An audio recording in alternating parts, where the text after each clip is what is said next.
مدینہ سے تقریباً 275 میل شمال مشرق میں بطح نام کا ایک چھوٹا سا گاؤں ہے جس میں بدوؤں کے چند ایک کنبے آباد ہیں۔ اس گاؤں کو کوئی اہمیت، کوئی حیثیت حاصل نہیں۔ اگر وہاں ادھر ادھر غور سے دیکھیں تو ایسے آثار ملتے ہیں جیسے یہاں کبھی شہر آباد رہا ہے۔ 14 صدیاں گزریں، یہاں ایک شہر آباد تھا، اس کا نام بطح تھا، جو آج تک زندہ ہے، مگر شہر سکڑ سمٹ کر چھوٹا سا گاؤں رہ گیا ہے۔ اس شہر میں خوبصورت لوگ آباد تھے، وہ بہادر تھے، نڈر تھے، اور باتیں ایسے انداز سے کرتے تھے جیسے کوئی نظم سنا رہے ہوں۔ عورتیں حسین تھیں اور مرد وجیحہ تھے۔ یہ ایک طاقتور قبیلہ تھا جسے بنو تمیم کہتے تھے۔ بنو یربو بھی ایک قبیلہ تھا، لیکن الگ تھلگ نہیں، بلکہ بنو تمیم کا سب سے بڑا حصہ تھا۔ اس کا سردار مالک بن نویرہ تھا۔ بنو تمیم کا مذہب مشترک نہیں تھا، ان میں آتش پرست بھی تھے، قبر پرست بھی، لیکن اکثریت بت پرست کی تھی۔ بعض عیسائی ہو گئے تھے۔ یہ لوگ سخاوت، مہمان نوازی اور شجاعت میں مشہور تھے۔ رسول اکرم صلی اللہ علیہ وسلم نے ہر طرف قبول اسلام کے پیغام جن قبیلوں کو بھیجے تھے، ان میں بنو تمیم خاص طور پر شامل تھے۔ اسلام کے فروغ اور استحکام کے لیے بنو تمیم جیسے طاقتور اور با اثر قبیلے کو ساتھ ملانا ضروری تھا۔ یہ ایک الگ کہانی ہے کہ اس قبیلے نے اسلام کس طرح قبول کیا تھا۔ مختصر یہ ہے کہ بنو تمیم کی غالب اکثریت نے اسلام قبول کر لیا۔ مالک بن نویرہ منفرد شخصیت اور حیثیت کا حامل تھا۔ وہ آسانی سے اپنے عقیدے بدلنے والا آدمی نہیں تھا، لیکن اس نے دیکھا کہ بنو تمیم کے بیشتر قبائل مسلمان ہو گئے ہیں، تو اس نے اپنی مقبولیت اور اپنی سرداری کو قائم رکھنے کے لیے اسلام قبول کر لیا۔ چونکہ یہی شخص زیادہ بار وب اور اثر و رسوخ والا تھا، اس لیے رسول کریم صلی اللہ علیہ وسلم نے اسے بطح کا امیر مقرر کر دیا۔ زکوٰۃ، عشر، دیگر محصول اور واجبات وصول کر کے مدینہ بھیجوانا اس کی ذمہ داری تھی۔ مشہور مورخ بلازری اور محمد حسین ہیکل لکھتے ہیں کہ مالک بن نویرہ بڑا وجیحہ اور خوبصورت آدمی تھا۔ اس کے قد کاٹ میں عجیب سی کشش تھی، اس کے سر کے بال لمبے اور خوبصورت تھے، شہسوار ایسا کہ کوئی اس کے مقابلے میں ٹھہر نہیں سکتا تھا۔ اچھا خاصا شاعر تھا، آواز میں مٹھاس اور ترنم تھا، اور اس میں سب سے بڑی خوبی یہ تھی کہ ہنسمکھ تھا، غم کے مارے ہوئوں کو ہنسا دیتا تھا۔ اس میں خرابی یہ تھی کہ اس میں غرور اور تکبر بہت تھا۔ اس کی ایک وجہ تو اس کی وہ حیثیت تھی جو اسے بنو تمیم میں اور خصوصاً اپنے قبیلے میں حاصل تھی۔ دوسری وجہ اس کا مردانہ حسن اور دیگر مردانہ اوصاف تھے جو ایک طلسم کی طرح دوسروں پر طاری ہو جاتے تھے۔ اس کا تعلق متعدد عورتوں کے ساتھ تھا۔ قبیلے کی جوان لڑکیاں اس کا قرب حاصل کرنے کے خواہاں اور کوشاں رہتی تھیں، لیکن وہ وقتی تعلق رکھتا اور کسی کو بیوی نہیں بناتا تھا۔ کہتا تھا کہ اس طرح ایک عورت اس کے ہم پلہ ہو جائے گی، حالانکہ اس وقت بیویوں کو یہ مقام حاصل نہیں تھا۔ وہ قبیلے کی عورتوں کے دلوں میں بستا تھا۔ المنہال بنو تمیم کا معمولی سا ایک آدمی تھا جسے لوگ صرف نام سے جانتے پہچانتے تھے۔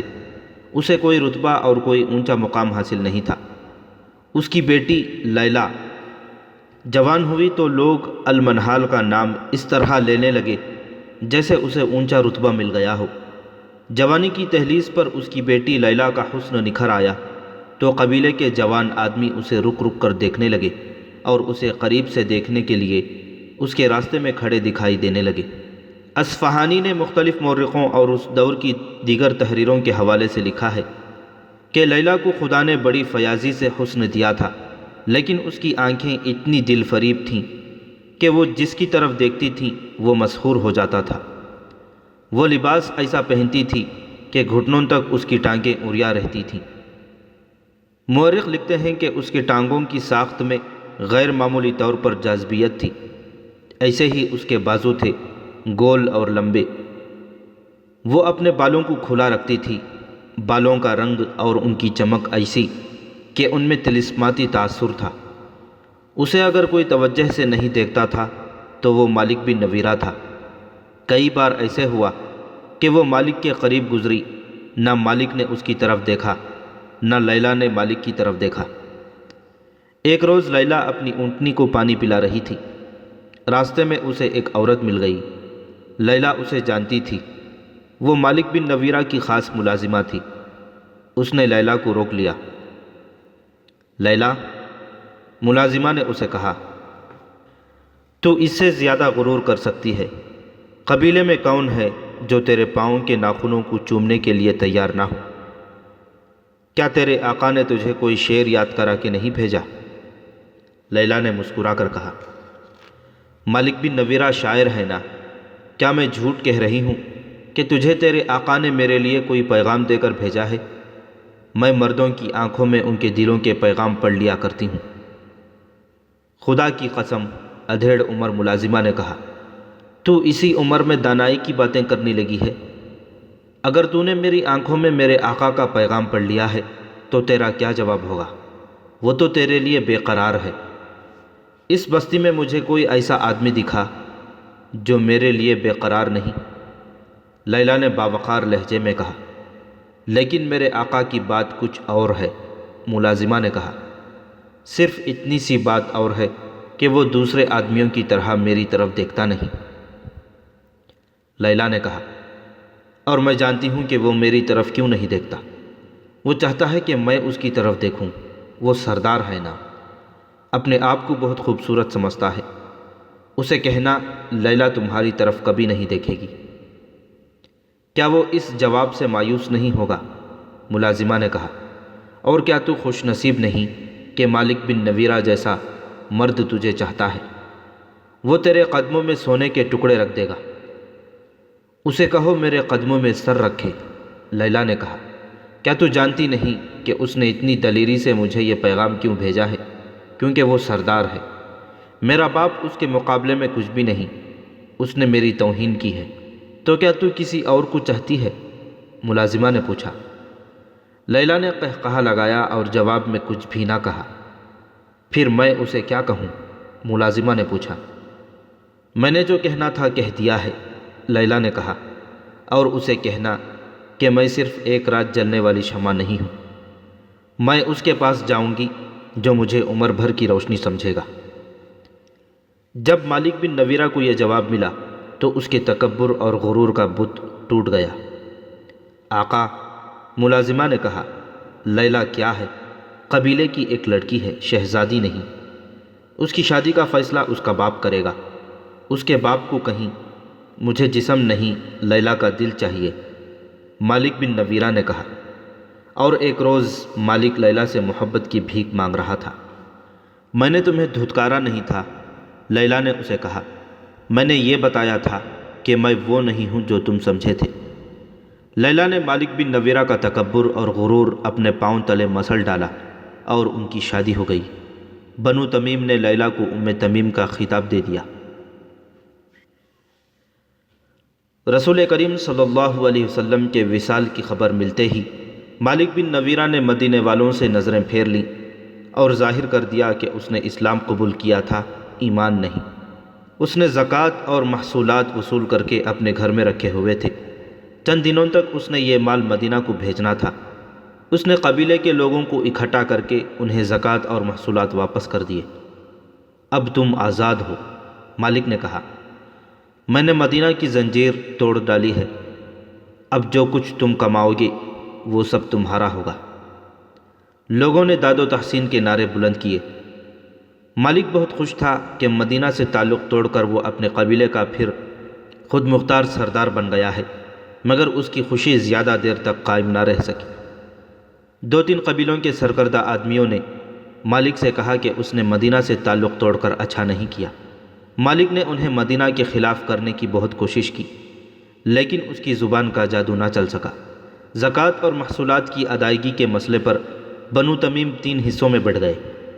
ایک وہ تھے جو زکوٰۃ وغیرہ کی ادائیگی کرنا چاہتے تھے، دوسرے وہ جو مدینہ والوں کے ساتھ کوئی تعلق نہیں رکھنا چاہتے تھے، اور تیسرے وہ تھے جن کے لیے فیصلہ کرنا مشکل ہو گیا تھا کہ کیا کریں۔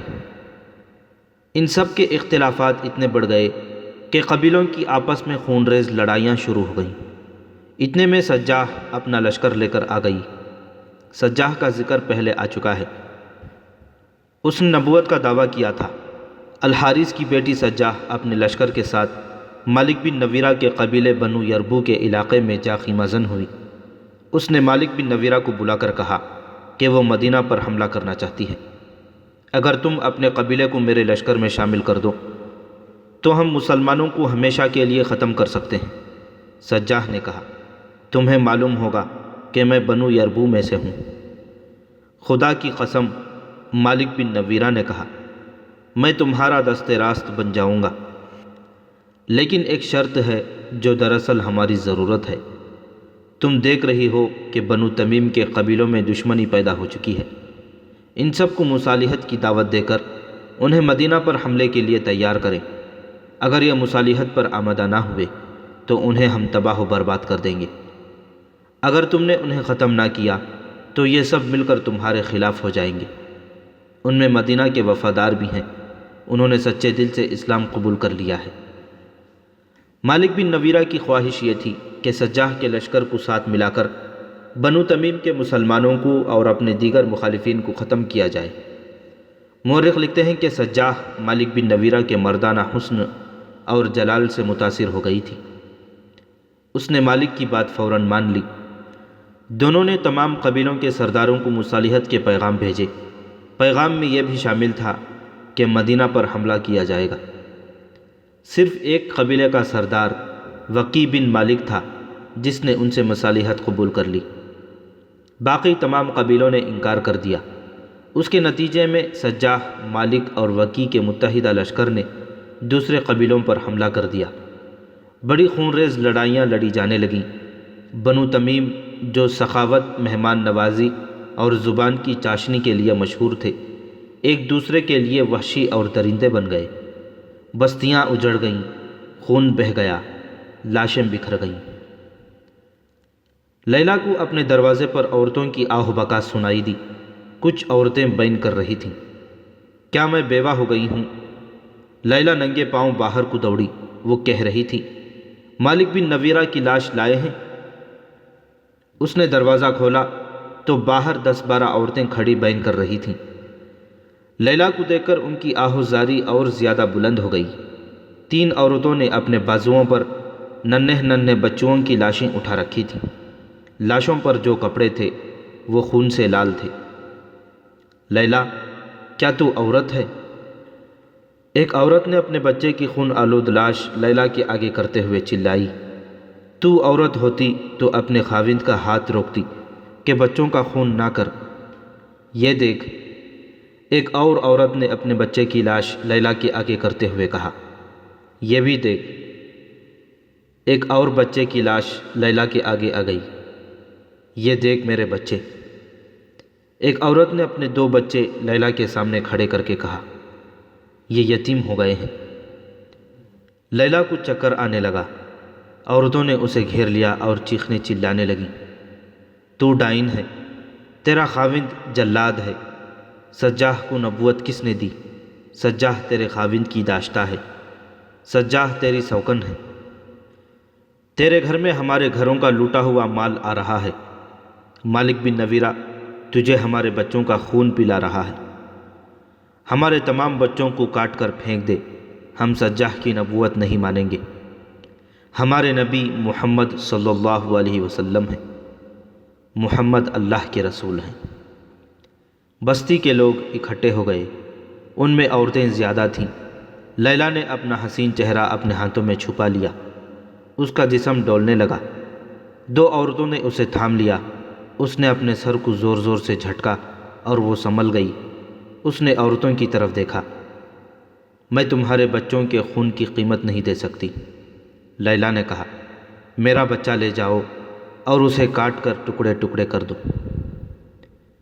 ہم چڑیلے نہیں، ایک شور اٹھا، ہم ڈائنے نہیں۔ لڑائی بند کراؤ، لوٹ مار اور قتل و غارت بند کراؤ۔ تمہارا خاوند وکی بن مالک اور سجاح کے ساتھ مل کر لوٹ مار کر رہا ہے۔ لڑائی بند ہو جائے گی۔ لیلا نے کہا، بچوں کی لاشیں اندر لے آؤ۔ مائیں اپنے بچوں کی لاشیں اندر لے گئیں۔ لیلا نے تینوں لاشیں اس پلنگ پر رکھ دیں جس پر وہ اور مالک بن نویرہ سویا کرتے تھے۔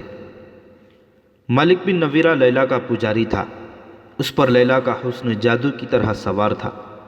اس زمانے میں سردار لڑائیوں میں اپنی بیویوں کو ساتھ رکھتے تھے، لیکن یہ لڑائی اس قسم کی تھی کہ مالک لیلا کو اپنے ساتھ نہیں رکھ سکتا تھا۔ لیلا سے وہ زیادہ دیر تک دور بھی نہیں رہ سکتا تھا۔ اگر کہیں قریب ہوتا تو رات کو لیلا کے پاس آ جایا کرتا تھا۔ وہ اس رات آ گیا۔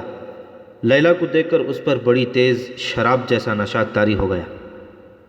کیا اس پلنگ پر کوئی سویا ہوا ہے؟ مالک بن نویرہ نے پوچھا۔ نہیں، لیلا نے کہا، تمہارے لیے ایک تحفہ ڈھانپ کر رکھا ہوا ہے۔ 3 پھول ہیں لیکن مرجھا گئے ہیں۔ مالک نے لپک کر چادر ہٹائی اور یوں پیچھے ہٹ آیا جیسے پلنگ پر سانپ کنڈلی مارے بیٹھا ہو۔ اس نے لیلا کی طرف دیکھا۔ خون پینے والے درندے کے لیے اس سے اچھا تحفہ اور کوئی نہیں ہو سکتا، لیلا نے کہا، اور اسے سنایا کہ ان کی مائیں کس طرح آئی تھیں اور کیا کچھ کہہ گئی ہیں۔ اس نے اپنا دودھ پیتا بچہ مالک کے آگے کر کے کہا، جا لے جا اسے اور اس کا بھی خون پی لے۔ لیلا نے کہا، کیا تو وہ مالک بن نویرہ ہے جسے لوگ ہسمکھ کہتے ہیں؟ کیا یہ ہے تیری سخاوت اور شجاعت کہ تو ایک عورت کے جال میں آ کر لوٹ مار کرتا پھر رہا ہے؟ اگر تو بہادر ہے تو مدینہ پر چڑھائی کر، یہاں نہتے مسلمانوں کو قتل کرتا پھر رہا ہے۔ مالک بن نویرہ معمولی آدمی نہیں تھا۔ اس کی شخصیت میں انفرادیت تھی جو دوسروں پر تاثر پیدا کرتی تھی۔ اس نے تانے کبھی نہیں سنے تھے، اس کا سر کبھی جھکا نہیں تھا۔ کیا یہ ہے تیرا غرور؟ لیلا نے اسے خاموش کھڑا دیکھ کر کہا، کیا تو ان معصوم بچوں کی لاشوں پر تکبر کرے گا؟ ایک عورت کی خاطر؟ ایک عورت نے تیرا غرور اور تکبر توڑ کر تجھے قاتل اور ڈاکو بنا دیا ہے۔ میں اپنے بچے کو تیرے پاس چھوڑ کر جا رہی ہوں، پیچھے سے ایک تیر میری پیٹھ میں بھی اتار دینا۔ لیلا، مالک بن نویرہ گرج کر بولا مگر بجھ کے رہ گیا اور مجرم سی آواز میں کہنے لگا، میں کسی عورت کے جال میں نہیں آیا۔ جھوٹ نہ بول مالک، لیلا نے کہا، میں جا رہی ہوں، سجاح کو لے آ یہاں۔ یہ یاد رکھ لے، تیری سرداری، تیری خوبصورتی، تیری شاعری اور تیری خونخواری تجھے ان مرے ہوئے بچوں کی ماؤں کی آہوں اور فریادوں سے بچا نہیں سکیں گی۔ یہ تو صرف 3 لاشیں ہیں۔ بستیوں کو لوٹتے معلوم نہیں کتنے بچے تیرے گھوڑوں کے قدموں تلے کچلے گئے ہوں گے۔ تو سزا سے بچ نہیں سکے گا، تیرا بھی خون بہے گا اور میں کسی اور کی بیوی ہوں گی۔ مالک بن نویرہ نے یوں چونک کر لیلا کی طرف دیکھا جیسے اس نے اس کی پیٹھ میں خنجر گھونپ دیا ہو۔ وہ آہستہ آہستہ چلتا باہر نکل گیا۔ مالک رات بھر واپس نہ آیا۔ صبح طلوع ہوئی۔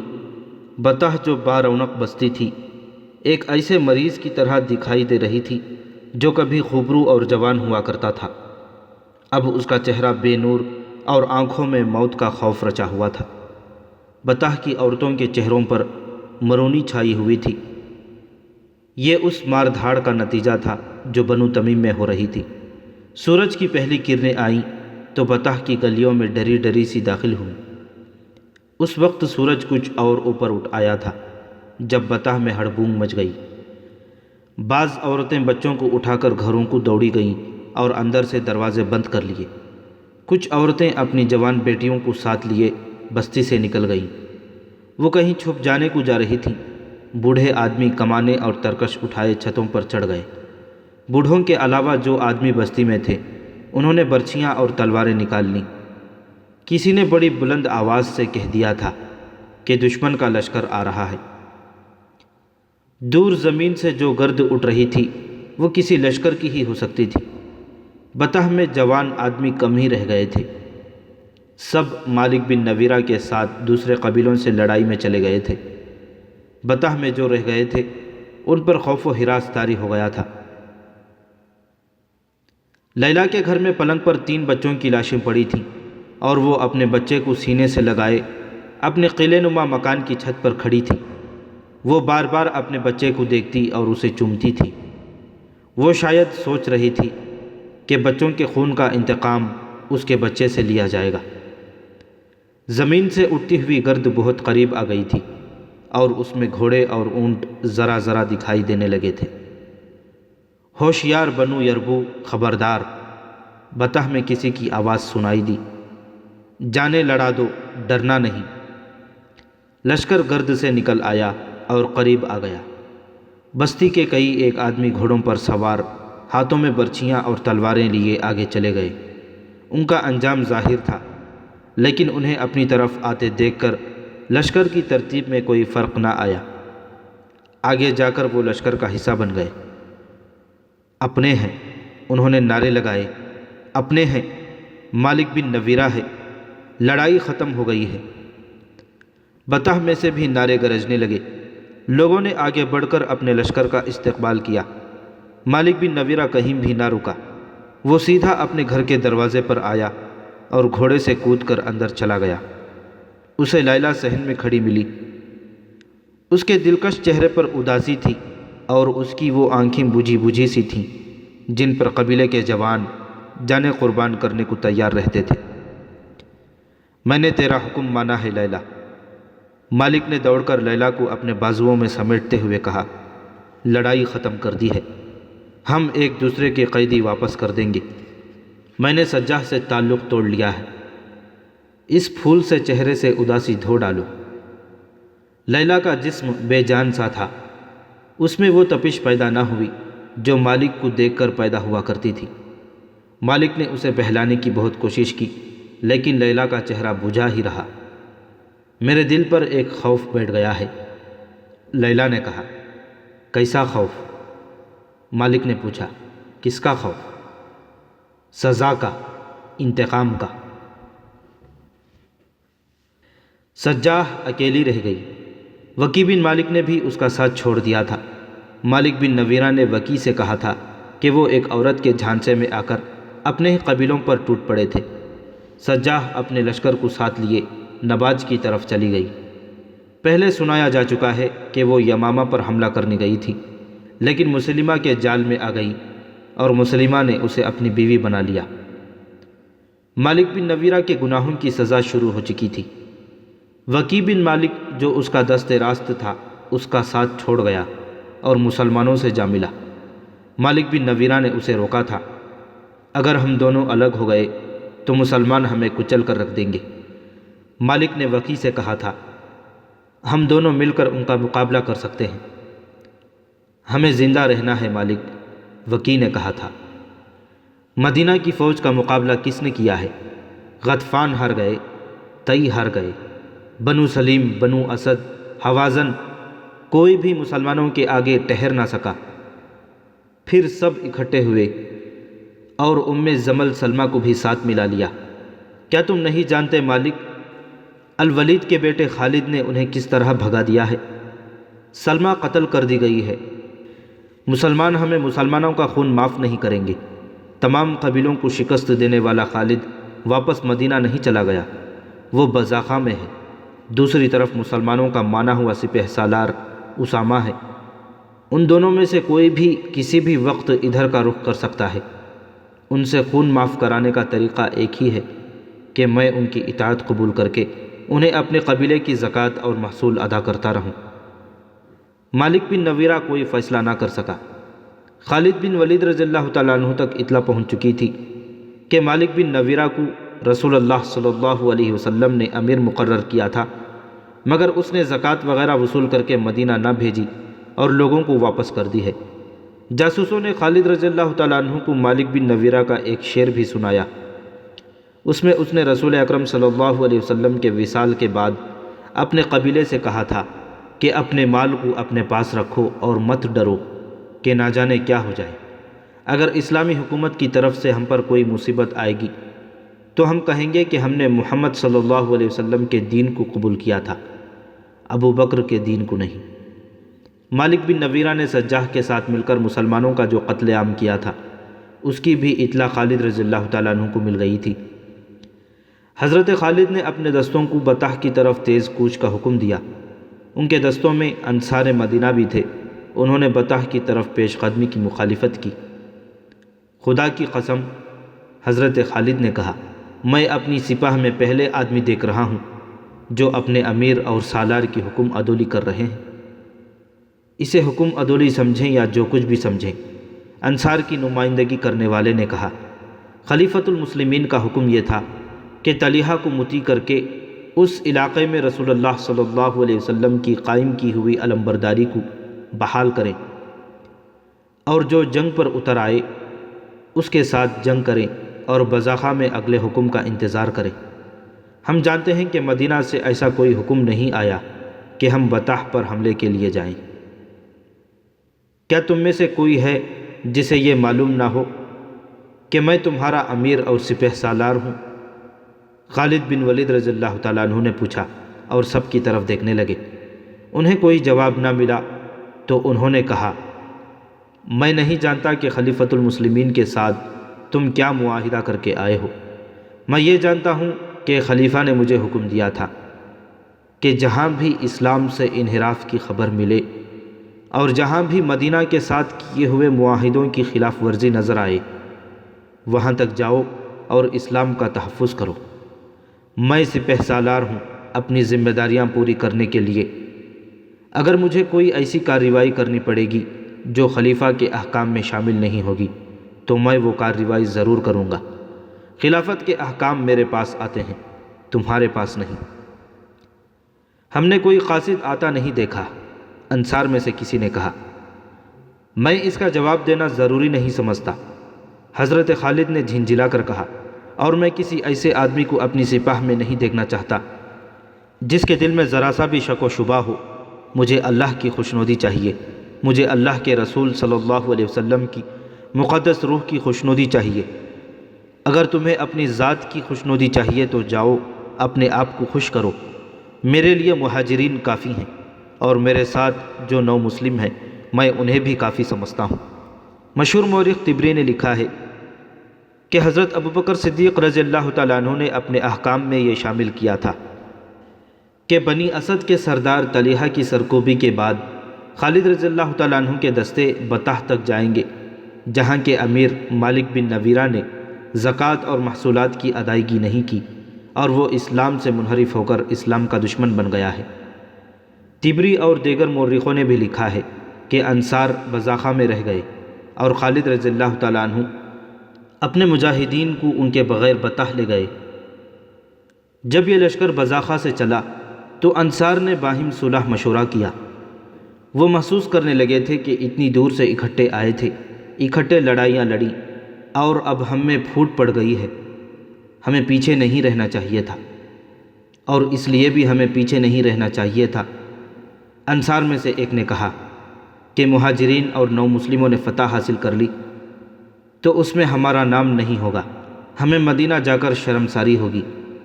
اور اس لیے بھی ایک اور نے کہا کہ خالد بن ولید رضی اللہ تعالیٰ عنہ کو کہیں شکست ہوئی تو مدینہ میں لوگ ہم پر لعنت بھیجیں گے کہ ہم نے مدینہ سے اتنی دور محاذ پر جا کر خالد کو اور اپنے ساتھیوں کو دھوکہ دیا ہے، ہم ملعون کہلائیں گے۔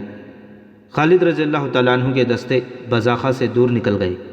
ایک تیز رفتار گھوڑ سوار پیچھے سے آ ملا اور خالد رضی اللہ تعالیٰ عنہ کے پاس جا گھوڑا روکا۔ کیا تم انصار میں سے نہیں ہو جو پیچھے رہ گئے تھے؟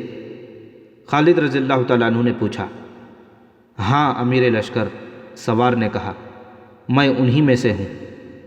انہوں نے بھیجا ہے کہ میں آپ سے کہوں کہ ان کا انتظار کریں، وہ آ رہے ہیں۔ حضرت خالد نے اپنے دستوں کو روک لیا۔ کچھ دیر بعد تمام انصار آ گئے اور دستے بطح کی طرف روانہ ہو گئے۔ لیلہ، بطح میں مالک بن نویرہ اپنی بیوی سے کہہ رہا تھا، تو نے مجھے محبت دی ہے، تیرے حسن نے اور تیری نشیلی آنکھوں نے میرے شعروں میں نئی روح ڈالی ہے۔ اب مجھے حوصلہ دو لیلہ، میرے دل میں خوف نے آشیانہ بنا لیا ہے۔ میں نے تجھے پہلے دن کہا تھا، غرور اور تکبر چھوڑ دے مالک، لیلا نے کہا، لیکن تم اتنی دور نکل گئے کہ انسانوں کو چونٹیاں سمجھ کر مسل ڈالا۔ مت یاد دلا مجھے میرے گناہ لیلا۔ مالک بن نویرہ نے کہا، گناہوں نے میری بہادری کو ڈس لیا ہے۔ آج کیا بات ہو گئی کہ تم پر اتنا خوف طاری ہو گیا ہے؟ بات پوچھتی ہو لیلا؟ مالک بن نویرہ نے کہا، یہ موت کی بات ہے۔ میرا دل گواہی دے رہا ہے کہ تیرا میرا ساتھ ختم ہو رہا ہے۔ میں نے اپنے جاسوس بڑی دور دور تک بھیج رکھے ہیں۔ آج ایک جاسوس آیا ہے، اس نے بتایا ہے کہ مسلمانوں کا لشکر بڑی تیزی سے ادھر آ رہا ہے۔ اگر لشکر کی رفتار یہی رہی تو پرسوں شام تک یہاں پہنچ جائے گا۔ پھر تیاری کرو، لیلا نے کہا، قبیلوں کو اکٹھا کرو، کوئی میرا ساتھ نہیں دے گا۔ مالک نے ڈرے ہوئے لہجے میں کہا، میں نے وکی اور سجاح کے ساتھ مل کر اپنے قبیلوں کا خون بہایا ہے، وہ کوئی نہیں بخشے گا۔ ان سے مصالحت تو کر لی تھی لیکن دل پھٹے ہوئے ہیں۔ میرے قبیلے کی مدد کو کوئی نہیں آئے گا۔ پھر آگے بڑھو اور مسلمانوں کی سپہ سالار سے کہو کہ تم نے اسلام ترک نہیں کیا۔ لیلا نے کہا، شاید وہ تمہیں بخش دیں۔ نہیں بخشیں گے، مالک نے کہا، نہیں بخشیں گے، انہوں نے کسی کو نہیں بخشا۔ مالک بن نویرہ پر خوف طاری ہوتا چلا گیا۔ اسے خبریں مل رہی تھیں کہ خالد رضی اللہ تعالیٰ عنہ کا لشکر قریب آ رہا ہے۔ اس نے اپنے قبیلے کو اکٹھا کیا۔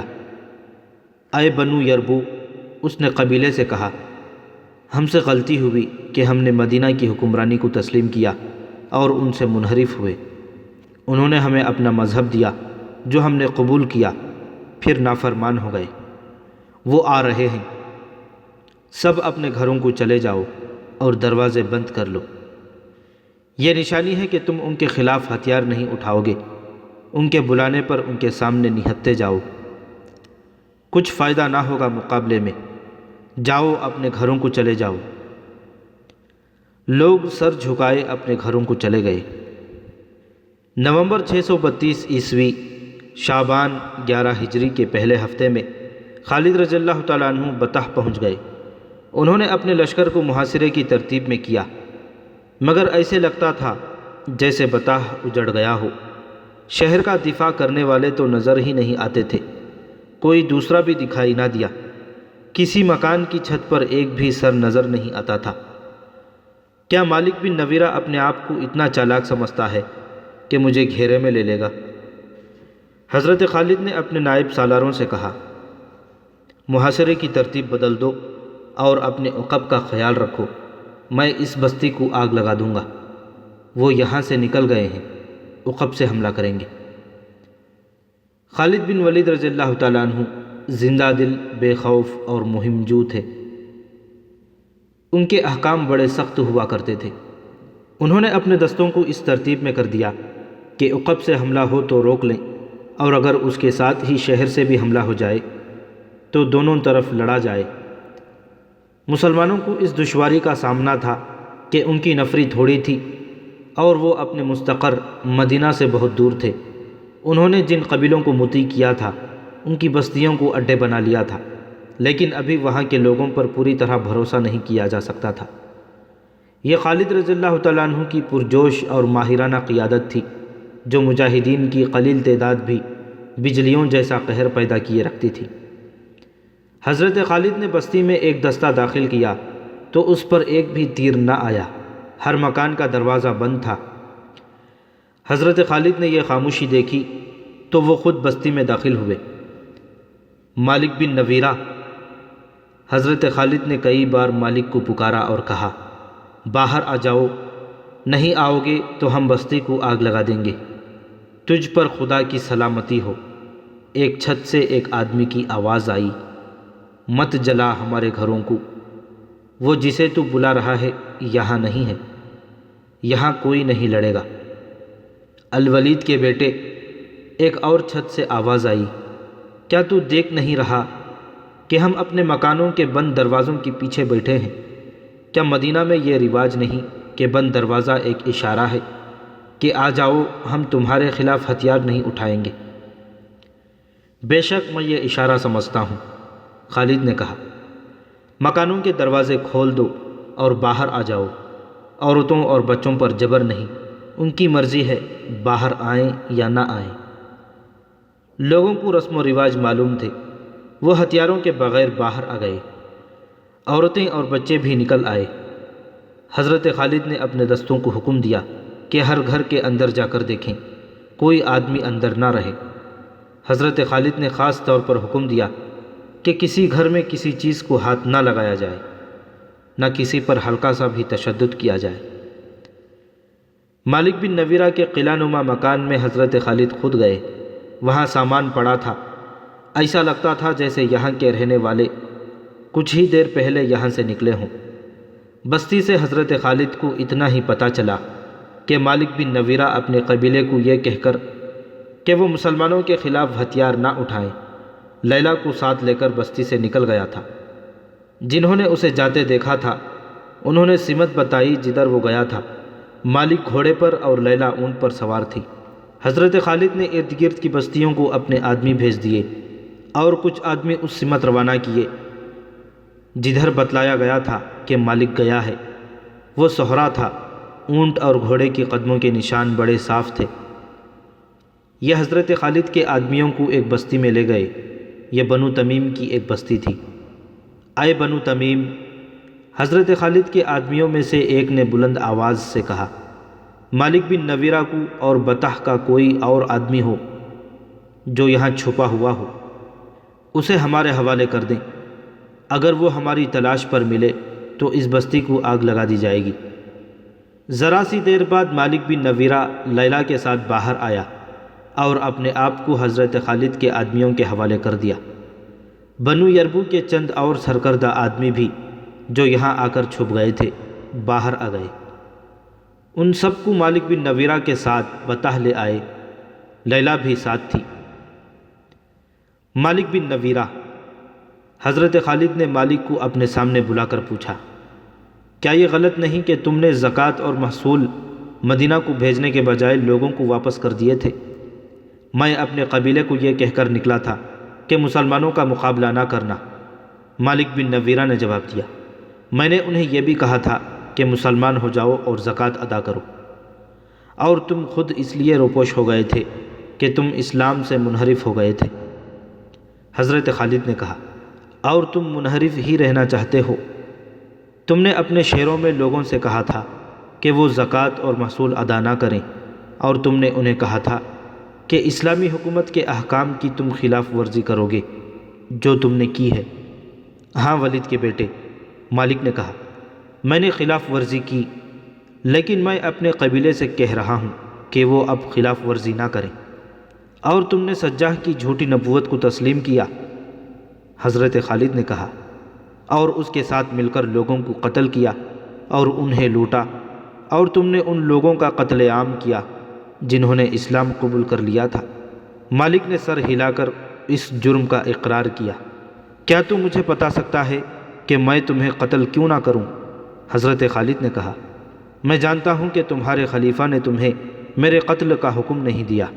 مالک بن نویرہ نے کہا، خدا کی قسم، خالد بن ولید رضی اللہ تعالیٰ عنہ نے کہا، میں تجھے زندہ رہنے کا حق نہیں دے سکتا۔ خالد رضی اللہ تعالیٰ عنہ نے وہ اجڑی ہوئی بستیاں دیکھی تھیں جو مالک بن نویرہ اور سجاح نے اجاڑی تھیں۔ حضرت خالد نے مالک بن نویرہ کی بستی بطح پر بلا وجہ چڑھائی نہیں کی تھی۔ انہیں تمام رپورٹیں ملتی رہی تھیں کہ اس شخص نے اس علاقے میں مسلمانوں کو کس طرح تباہ و برباد کیا تھا۔ لے جاؤ اسے اور اس کے ساتھیوں کو جو اس کے ساتھ روپوش تھے، اور انہیں قتل کر دو۔ خالد بن ولید رضی اللہ تعالیٰ عنہ نے حکم دیا۔ انہیں جب لے گئے تو خالد رضی اللہ تعالیٰ عنہ کو اطلاع دی گئی کہ ایک بڑی ہی حسین عورت جس کا نام لیلا ہے اور جو مالک بن نویرہ کی بیوی ہے، اپنے خاوند کی زندگی کی التجا لے کے آئی ہے۔ خالد رضی اللہ تعالیٰ عنہ نے کہا کہ اسے آنے دو۔ خالد رضی اللہ تعالیٰ عنہ ایک سردار کے فرزند تھے۔ انہوں نے امیرانہ گھرانے میں پرورش پائی تھی، اس لیے ان کے دل و دماغ میں وسعت تھی۔ وہ خوش ذوق، خوش طبع اور زندہ مزاج تھے۔ لیلا جب ان کے سامنے آئی تو خالد رضی اللہ تعالیٰ عنہ کچھ دیر اسے دیکھتے ہی رہے۔ وہ ابھی جوان تھی۔ کیا تو اپنے خاوند کو موت سے بچانے آئی ہے؟ حضرت خالد نے پوچھا۔ اس کے سوا میرا اور مقصد ہی کیا ہو سکتا ہے؟ لیلا نے کہا۔ اگر تو اس وقت اسے ان جرائم سے روک دیتی جب وہ سمجھتا تھا کہ ہر بستی پر اس کی حکمرانی ہے تو آج تو بیوہ نہ ہوتی۔ حضرت خالد نے کہا۔ کیا اس نے تجھے بتایا نہیں تھا کہ اس کی تلوار نے کتنی عورتوں کو بیوہ کیا ہے؟ اسے معلوم نہیں تھا کہ اس کی زندگی میں ایک دن انصاف کا بھی آئے گا؟ میں اس کا ہاتھ نہیں روک سکی، لیلا نے کہا۔ اور تو میرا ہاتھ بھی نہیں روک سکتی، حضرت خالد نے کہا۔ یہ میرا نہیں، میرے اللہ کا حکم ہے۔ خالد رضی اللہ تعالیٰ عنہ نے لیلا کی التجا قبول نہ کی۔ لیلا ابھی خالد رضی اللہ تعالیٰ عنہ کے پاس ہی تھی کہ اطلاع آئی کہ مالک بن نویرہ اور اس کے ساتھیوں کو قتل کر دیا گیا ہے۔ پھر ایک ایسا واقعہ ہو گیا جس نے خالد رضی اللہ تعالیٰ عنہ کے دستوں میں اور مدینہ میں ہلچل مچا دی۔ ہوا یوں کہ بطح میں ہی خالد رضی اللہ تعالیٰ عنہ نے لیلا کے ساتھ شادی کر لی۔ انصار مدینہ اس شادی سے بہت برہم ہوئے۔ ابو قتادہ رضی اللہ تعالیٰ عنہ انصاری نے قسم کھائی کہ وہ آئندہ خالد رضی اللہ تعالیٰ عنہ کی قیادت میں کبھی کسی لڑائی میں شریک نہیں ہوں گے۔ اعتراض کرنے والے کہتے تھے کہ خالد رضی اللہ تعالیٰ عنہ نے لیلا کی خوبصورتی سے متاثر ہو کر اس کے خاوند مالک بن نویرہ کو اس لیے قتل کیا ہے کہ لیلا کے ساتھ خود شادی کر لے۔ اس سلسلے میں جو روایات مشہور ہوئیں ان میں ایک یہ بھی ہے کہ لیلا اپنے خاوند کی جان بخشی کے لیے خالد رضی اللہ تعالیٰ عنہ کے پاس آئی اور اس نے بیٹھ کر خالد رضی اللہ تعالیٰ عنہ کے پاؤں پکڑ لیے۔ لیلا سر سے ننگی رہتی اور بال کھلے رکھتی تھی۔ خالد رضی اللہ تعالیٰ عنہ کے پاؤں پر وہ جھکی تو اس کے بال اس کے کندھوں پر بکھر گئے۔ خالد رضی اللہ تعالیٰ عنہ کو یہ بال اتنے اچھے لگے کہ انہوں نے کہا، اب تو میں تیرے خاوند کو ضرور قتل کروں گا۔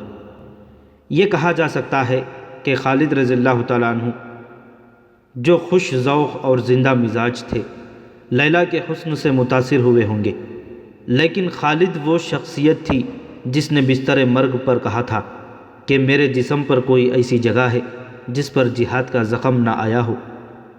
ان کا کردار اتنا کمزور نہیں ہو سکتا تھا کہ وہ ایک عورت کی خاطر اپنے رتبے کا ناجائز فائدہ اٹھاتے۔ خالد کے حق میں بات کرنے والوں نے کہا کہ خالد نے مالک بن نویرہ اور اس کے ساتھیوں کو قید میں ڈال دیا تھا اور انہیں مدینہ بھیجنا تھا۔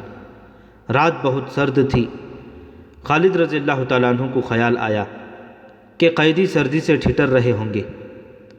انہوں نے حکم دیا، دافعوا اسراکم۔ اس کا ترجمہ یہ ہے، قیدیوں کو گرمی پہنچاؤ۔ کنانہ کی زبان میں مدافع کا لفظ قتل کے معنوں میں استعمال ہوتا ہے۔ بدقسمتی سے یہ قیدی جن آدمیوں کے پہرے میں تھے وہ کنانہ کے رہنے والے تھے۔ انہیں یہ بھی معلوم تھا کہ مالک بن نویرہ اور اس کے ساتھیوں کے جرائم کتنے سنگین ہیں، چنانچہ انہوں نے گرمی پہنچاؤ کو قتل کے معنوں میں لے لیا اور مالک اور اس کے ساتھیوں کو قتل کر دیا۔ خالد رضی اللہ تعالیٰ عنہ کو پتہ چلا تو انہوں نے کہا، اللہ جو کام کرنا چاہتا ہے وہ ہو کے رہتا ہے۔ ان دو کے علاوہ اور بھی روایات مختلف تاریخوں میں آئی ہیں جو ایک دوسرے کی تردید کرتی ہیں۔ ان میں بعض خالد رضی اللہ تعالیٰ عنہ کے حق میں جاتی ہیں، بعض خلاف۔ مخالفانہ روایات کے مصنفوں کے مذہبی فرقوں کو دیکھو تو صاف پتہ چلتا ہے کہ ان کے ایک ایک لفظ میں تعصب بھرا ہوا ہے اور وہ خالد بن ولید رضی اللہ تعالیٰ عنہ کو رسوا کر رہے ہیں۔ تاریخ میں متضاد کہانیاں ملتی ہیں، لیکن کسی بھی مورخ نے یہ نہیں لکھا کہ اس شادی پر لیلا کا رد عمل کیا تھا۔ کیا لیلا نے خالد رضی اللہ تعالیٰ عنہ کو مجبور ہو کر قبول کیا تھا، یا وہ خوش تھی کہ ایک عظیم سپہ سالار کی بیوی بن گئی ہے جس کی فتوحات کے چرچے سرزمین عرب کے گوشے گوشے تک پہنچ گئے ہیں؟ اس وقت کے جنگی رواج کے مطابق لیلا مال غنیمت تھی۔ خالد رضی اللہ تعالیٰ عنہ اسے لونڈی بنا کر اپنے پاس رکھ سکتے تھے۔ تاریخ میں ایک اشارہ ایسا ملتا ہے جو خالد کے حق میں جاتا ہے، وہ یوں کہ خالد رضی اللہ تعالیٰ عنہ نے اسے کسی کی یا اپنی لونڈی بننے سے بچا لیا تھا۔ وہ اتنی حسین تھی کہ شہزادی لگتی تھی۔ خالد رضی اللہ تعالیٰ عنہ جانتے تھے کہ لونڈیوں کی زندگی کیا ہوتی ہے۔ خالد رضی اللہ تعالیٰ عنہ یہ بھی دیکھ لیا تھا کہ لیلا جتنی خوبصورت ہے اتنی ہی ذہین اور دانا ہے۔ انہوں نے اس عورت کی صلاحیتوں کو تباہی سے بچا لیا تھا۔ یہ خبر مدینہ بھی پہنچ گئی کہ خالد رضی اللہ تعالیٰ عنہ نے مالک بن نویرہ کو قتل کر کے اس کی بیوی کے ساتھ شادی کر لی ہے۔ خبر پہنچی بھی سیدھی خلیفۃ المسلمین ابو بکر رضی اللہ تعالیٰ عنہ کے پاس، اور خبر پہنچانے والے ابو قتادہ انصاری رضی اللہ تعالیٰ عنہ تھے، جو اس شادی پر ناراض ہو کر مدینہ چلے گئے تھے۔ حضرت ابو بکر صدیق رضی اللہ تعالیٰ عنہ نے اس خبر کو زیادہ اہمیت نہ دی۔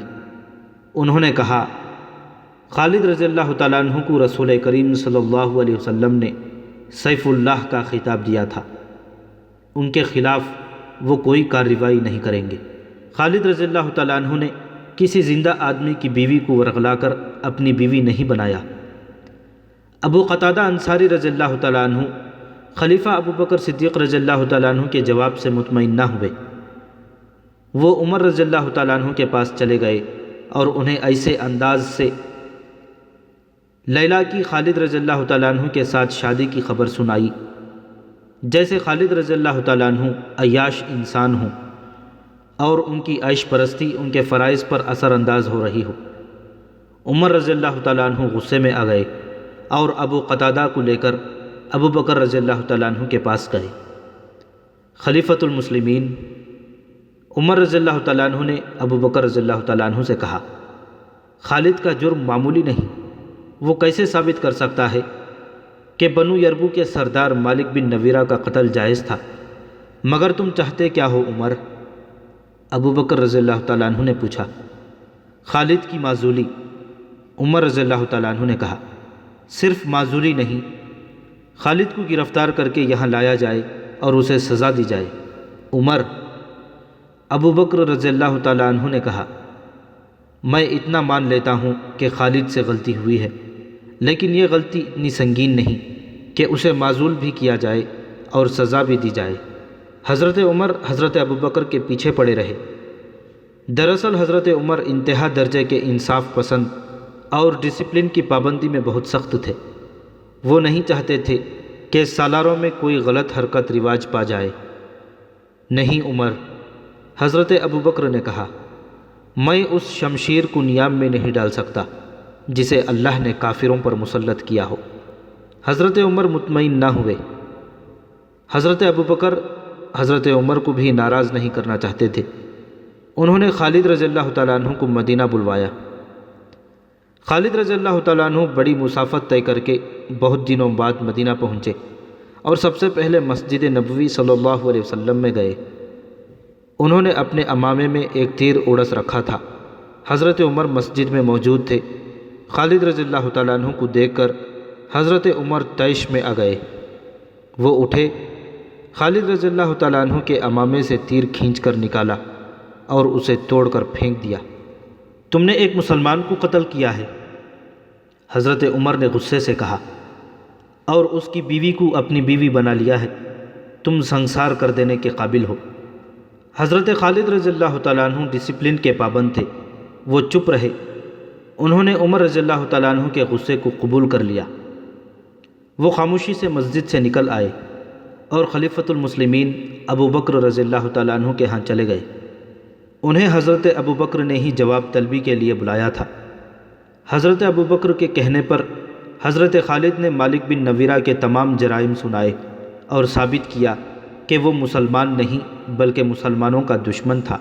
حضرت ابو بکر حضرت خالد سے بہت خفا ہوئے اور انہیں تنبیہ کی کہ آئندہ وہ ایسی کوئی حرکت نہ کریں جو دوسرے سالاروں میں غلط رواج کا باعث بنے۔ حضرت ابو بکر نے کہا، تبری اور ہیکل کے مطابق فیصلہ سنایا کہ مفتوحہ قبیلے کی کسی عورت کے ساتھ شادی کر لینا اور عدت کا عرصہ پورا نہ کرنا عربوں کے رواج کے عین مطابق ہے۔ اس عورت کو آخر لونڈی بننا تھا۔ یہ اس کے آقا کی مرضی ہے کہ اسے لونڈی بنائے رکھے یا اسے نکاح میں لے لے۔ حضرت ابو بکر نے اپنے فیصلے میں کہا کہ اس وقت مسلمان ہر طرف سے خطروں میں گھرے ہوئے ہیں، قبیلے باغی ہوتے جا رہے ہیں، اپنے پاس نفری بہت تھوڑی ہے۔ ان حالات میں اگر کوئی سالار دشمن کے کسی سردار کو غلطی سے قتل کر دیتا ہے تو یہ سنگین جرم نہیں۔ حضرت عمر کو خلیفۃ المسلمین ابو بکر صدیق رضی اللہ تعالیٰ عنہ نے یہ کہہ کر ٹھنڈا کیا کہ اسلام کا ایک بڑا دشمن مسلمہ بن حنیفہ، جس نے نبوت کا دعویٰ کر رکھا ہے، جنگی طاقت بن گیا ہے۔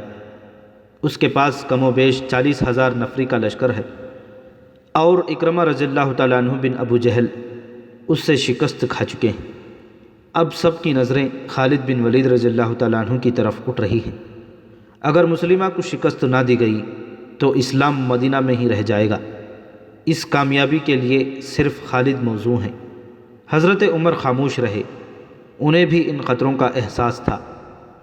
حضرت ابو بکر نے خالد رضی اللہ تعالیٰ عنہ کو حکم دیا کہ فوراً بطح جائیں اور وہاں سے یمامہ پر چڑھائی کر کے اس فتنے کو ختم کریں۔ حضرت خالد رضی اللہ تعالیٰ عنہ ایک بڑی ہی خطرناک جنگ لڑنے کے لیے روانہ ہو گئے۔